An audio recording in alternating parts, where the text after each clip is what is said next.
ამერიკაში სამუშაო ვიზიტის ფარგლებში მსოფლიო ბანკის წარმომადგენელს შეხვდა იუსტიციის მინისტრის მოადგილე განიხილეს პარტნიორობის მიმართულებები, პროექტების პროგრესი და სამომავლო თანამშრომლობის პერსპექტივები.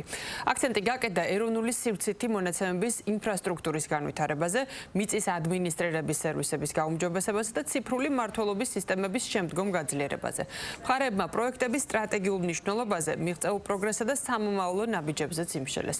ასევე აქცენტი გაკეთდა ქართული მოდელების სხვა ქვეყნებში დანერგვის პოტენციალზე.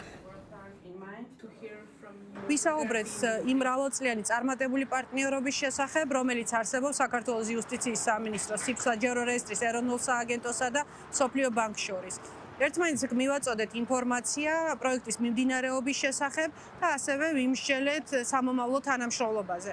უნდა აღინიშნოს ის ფაქტი, რომ მსოფლიო ბანკის მიერ პროექტის შედეგები მაღალ დონეზე არის შეფასებული და იგეგმება, რომ ის რეფორმები, რომელიც საქართველოს მიერ არის განხორციელებული, როგორც მოდელი გაზიარებული იყოს სხვა ქვეყნებში.